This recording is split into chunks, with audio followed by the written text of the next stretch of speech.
ഷാനിബ് ഇന്നു മുതൽ DYFI അംഗമായിരിക്കുകയാണ്.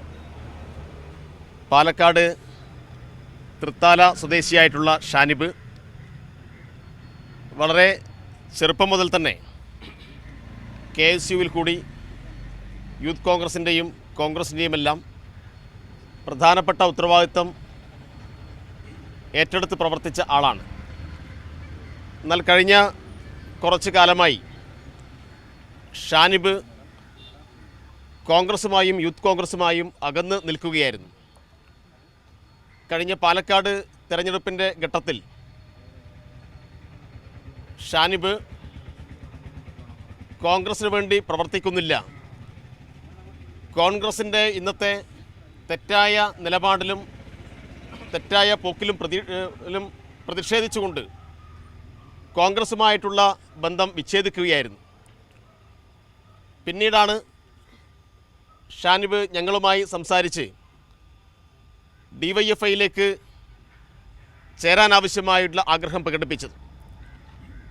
ഞങ്ങളെ സംബന്ധിച്ചിടത്തോളം ഷാനിബിനെ പോലെയുള്ള മതനിരപേക്ഷവാദികൾ ഈ പ്രസ്ഥാനത്തോട് ഏത് ഘട്ടത്തിലും ഐക്യദാർഢ്യം പ്രഖ്യാപിച്ചാൽ തുറന്ന മനസ്സോടുകൂടി സ്വാഗതം ചെയ്യുന്ന സമീപനമാണ് DYFI സ്വീകരിക്കാറുള്ളത്.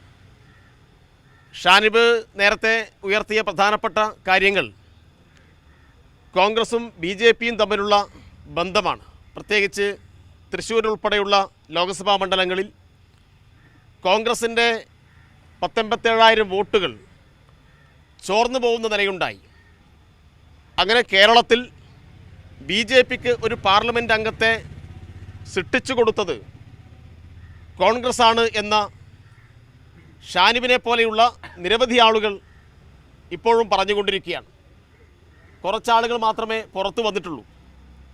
ഇത്തരം രഹസ്യ ബാന്ധവം ചൂണ്ടിക്കാണിച്ചുകൊണ്ട് ധാരാളം ആളുകൾ കോൺഗ്രസിൽ നിന്ന് പുറത്തു വരും എന്ന കാര്യത്തിൽ ഒരു തർക്കവുമില്ല.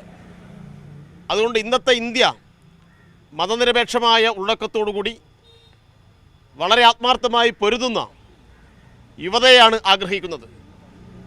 അങ്ങനെയുള്ള യുവതയുടെ പ്രതീക്ഷകൾക്കൊത്താണ് DYFI അതിൻ്റെ പ്രവർത്തനങ്ങൾ മുന്നോട്ട് കൊണ്ടുപോകുന്നത്. അതുകൊണ്ട് തീർച്ചയായിട്ടും ഷാനിബിനെ പോലുള്ള ആളുകൾ ഈ പ്രസ്ഥാനത്തിലേക്ക് കടന്നു വരുമ്പോൾ ഞങ്ങൾ വളരെ സന്തോഷത്തോടുകൂടി സ്വാഗതം ചെയ്യുന്നു.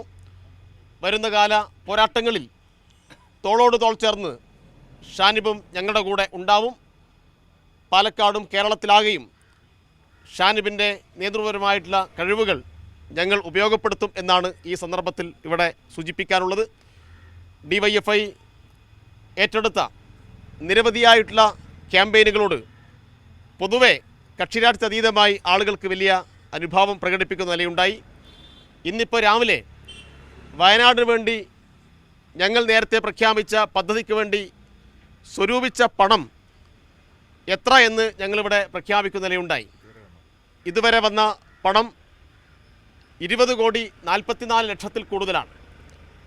ഇനിയും ആ പണം അതിൻ്റെ അളവ് വർദ്ധിക്കും എന്നാണ് ഞങ്ങൾ പ്രതീക്ഷിക്കുന്നത്. ഞങ്ങൾ വയനാടിന് വേണ്ടി ഇങ്ങനെയൊരു ക്യാമ്പയിൻ ഏറ്റെടുത്തപ്പോൾ എല്ലാ വിഭാഗം ആളുകളും ഞങ്ങളോട് യോജിച്ച് പ്രവർത്തിച്ചു. ഇന്നിപ്പോൾ കേന്ദ്ര ഗവൺമെൻറ് വയനാടിനെ അങ്ങേയറ്റം അവഗണിക്കുന്ന കേരളത്തോടുള്ള വിവേചനപരമായ സമീപനം സ്വീകരിച്ച് ഒരു 10 പൈസയുടെ സഹായം പോലും വയനാട് നൽകിയിട്ടില്ല.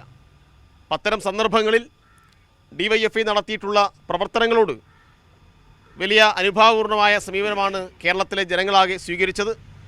അതുപോലെയുള്ള പ്രവർത്തനങ്ങൾ ഇനിയും ഞങ്ങൾ തുടരും. തൊഴിലില്ലായ്മ ഉൾപ്പെടെയുള്ള നിരവധിയായ പ്രശ്നങ്ങളെ മുൻനിർത്തിക്കൊണ്ട് അതിശക്തമായ സമരം ഞങ്ങൾ ഏറ്റെടുക്കുകയാണ്. റെയിൽവേയുമായി ബന്ധപ്പെട്ട പ്രശ്നത്തിൽ രാജ്യവ്യാപകമായി അതിശക്തമായ സമരം മുന്നോട്ട് കൊണ്ടുപോകണം എന്നാണ് DYFI ഇപ്പോൾ ആലോചിച്ചിട്ടുള്ളത്. അത്തരം സമരങ്ങളിലും സന്നദ്ധ സേവന പ്രവർത്തനങ്ങളിലുമെല്ലാം ഷാനിബ് ഉൾപ്പെടെയുള്ള ആളുകൾ ഇനി ഞങ്ങളുടെ കൂടെ ഉണ്ടാവും എന്നത് സന്തോഷകരമാണ് എന്ന് മാത്രം സൂചിപ്പിച്ചുകൊണ്ട് ഞാൻ എൻ്റെ വാക്കുകൾ അവസാനിപ്പിക്കുകയാണ്. തീർച്ചയായിട്ടും ഷാനിബിനിപ്പോൾ DYFIയിൽ പ്രാഥമിക അംഗത്വമാണ് നൽകിയത്. ഇതിനെ തുടർന്ന് ഞങ്ങളിപ്പോൾ സംസ്ഥാന കമ്മിറ്റി യോഗമെല്ലാം ചേർന്നുകൊണ്ടിരിക്കുകയാണ്. വരും ദിവസങ്ങളിൽ ഷാനിബിൻ്റെ മറ്റ് സംഘടനാപരമായിട്ട് ചുമതലകൾ കൂടി നിശ്ചയിക്കും. ഷാനിബിൻ്റെ ഘടകവും പിന്നീട് നിശ്ചയിക്കും.